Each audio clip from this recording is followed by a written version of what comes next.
So this graph here, key in calculator, you get this graph here. Make sure it's positive. So you must make sure that you can get this correct graph using your GC. Change the, just use A as 1. Positive. So this case here is like that. Always good to have the graph beside you, even though they never ask you to sketch, because you can roughly know what's going on. So the point P on the curve has a parameter P. Okay, if point P has a parameter P, meaning to say the coordinates, the first thing that you should tell is actually the coordinates is just P. Parameter P will be AP, comma, AP cube. Okay, so this is how you do it. So I sort of like, okay, AP cube, done.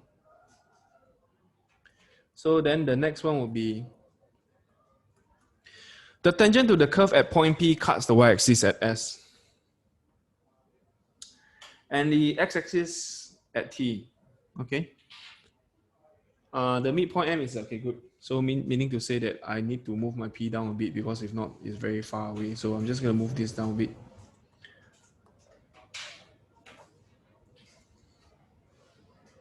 P is AP.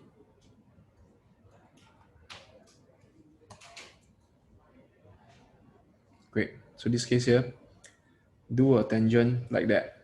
Okay, tangent we all know how to draw, right? Then after which you just say that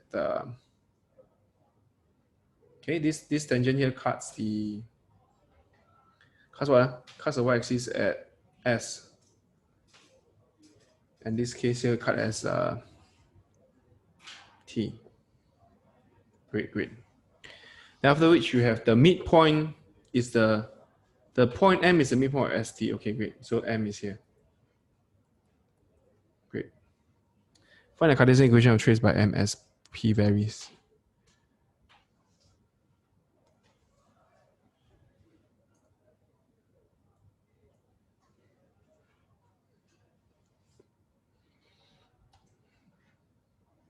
This is what I will do.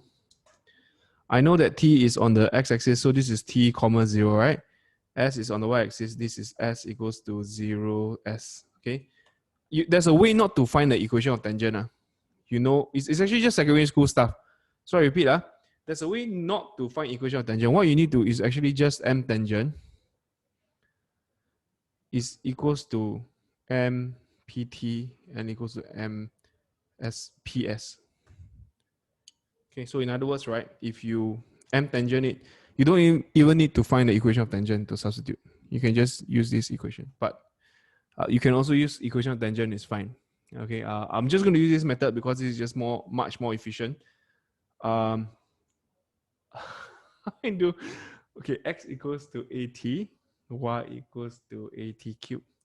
So dx dt would just be A, dy dt would just be 3t squared A. So dy dx would just be 3t squared A over A, which is 3t squared.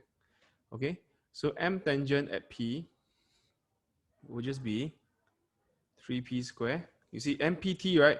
It's just your y, this minus of this minus of this, y1 minus y2. So this is minus 0 over AP minus T. Maybe I shouldn't use T here because T is parameter, right? But what do I want to find? Let me use K. Because T is parameter, it'd be very confusing. And this would also be just the gradient formula, minus S, AP minus 0. I prefer this because it's much easier.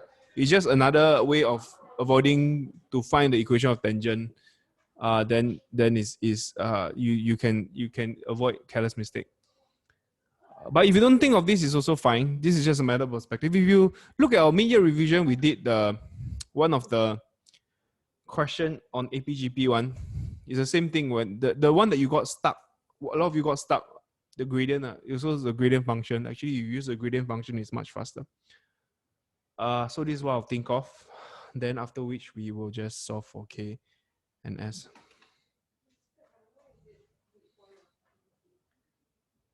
Midpoint of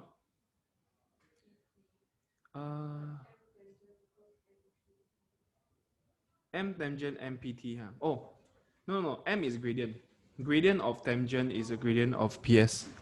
Right, so gradient formula is just gradient. Sorry, M is gradient. Typically when small m is gradient, big M is midpoint. Okay, so typically lah. So this is y1 minus y2.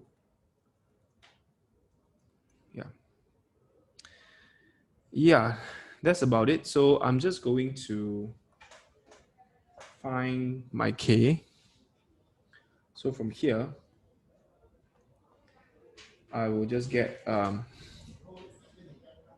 AP minus k equals to AP cubed. Am I doing too fast? Let me know if I'm going too fast, huh?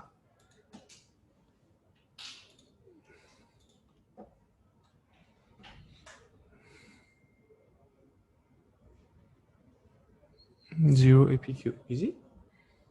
That's very fast. Let me see. That's AP cube. dy dx. What is your working? Let me hold on first, Mitila. Let me check. So I'll just do this as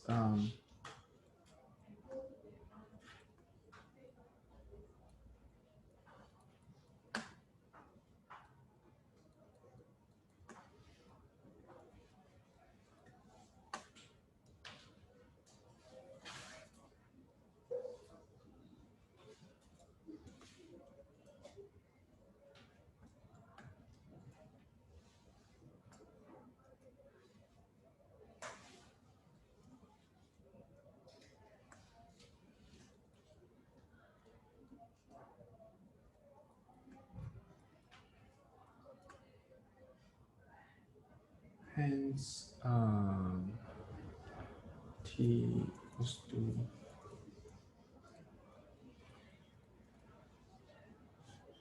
2 to AP. Oh.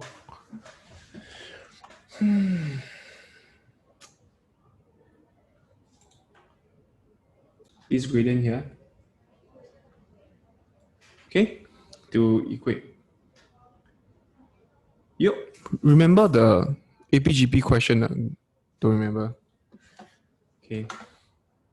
Let me this part here. Now, simple.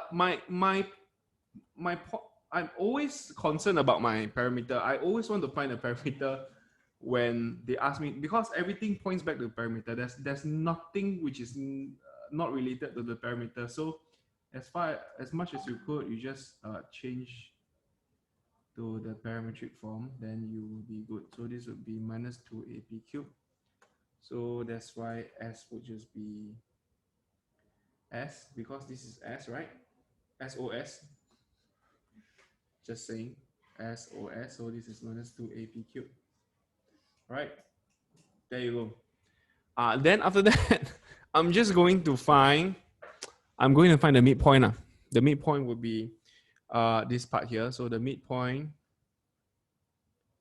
of ST will just be 2/3 AP plus 0 divided by 2. This is midpoint function. Just take the 2 points, divide only. And this will be minus AP cubed. See, everything is revolving around the parameter. Like there's nothing which is not related to the parameter. So if you were to do this on the, let me just get this done. Yeah. You can actually find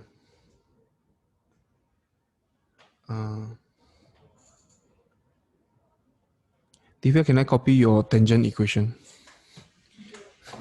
Because to prove my point, I still need an equation.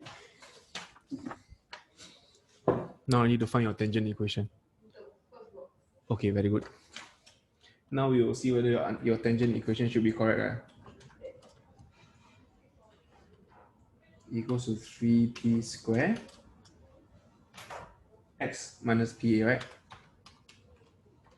So is this A? Yeah, so you see, this is correct, right? This is different P. This is the tangent equation. So now we are looking at the midpoint equation here. So later I'll show you. I'll just copy first if you have. I'm going to take this as my 3. Okay, I'm going to label my T here and my S here. So this is 3/2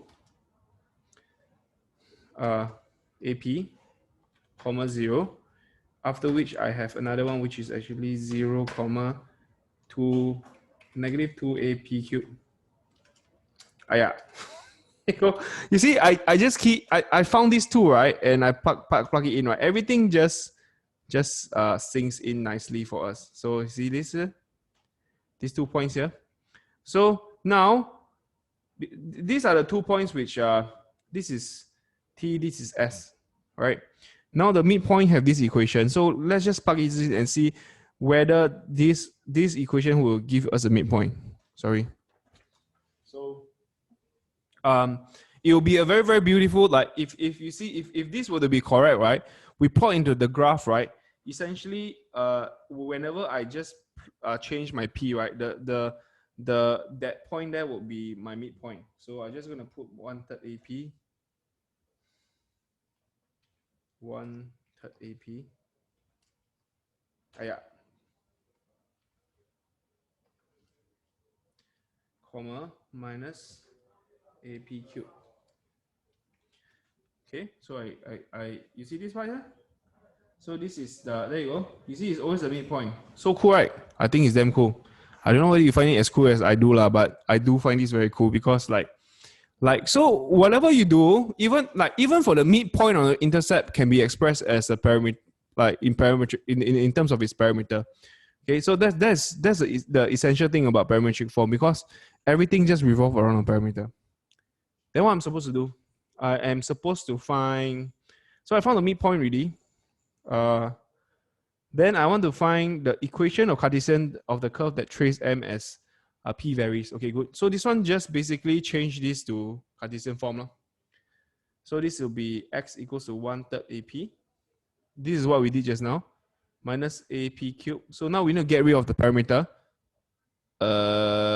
We take y divided by x. So it's minus AP cubed. Cartesian.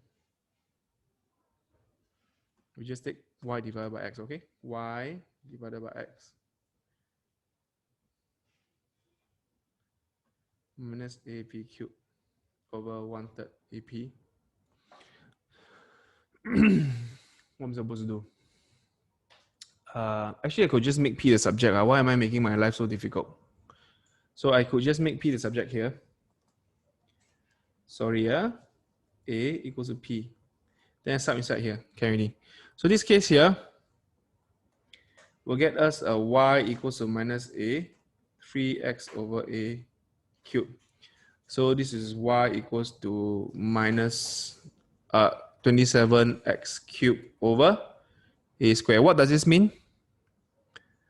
Means that if you key this into you know what does this mean? If you key into decimals, you know what we'll get. Cubic function, you trace the midpoint out. So I'll show you. You get a cubic function, but more essentially is the midpoint will follow this equation here. So I want you to connect the dots. If you can literally connect all the dots on the graph here, if you can literally connect and know what you're doing, it's very easy to visualize it. So this is like that. You see that? So the midpoint, you see, this is the beautiful part. The midpoint will follow the cubic function. Yeah, cool, right? I tell you, it's damn cool. I like this. So never before in my education career, not even when I'm a student, I'm able to visualize this more concretely than decimals by using decimals. Yeah, but so this is it. That's the reason why they ask you to. Then I need you to have a sense of why parametric equation is sometimes more superior than Cartesian form, because parametric equation, you can do things like that. You can just express everything in terms of parameter. Everything can be just it's just like manipulating the force behind the Cartesian form, right? Yeah, the back end of the equations. So that's the cool part, man. So once you're done with this, can you do part 2?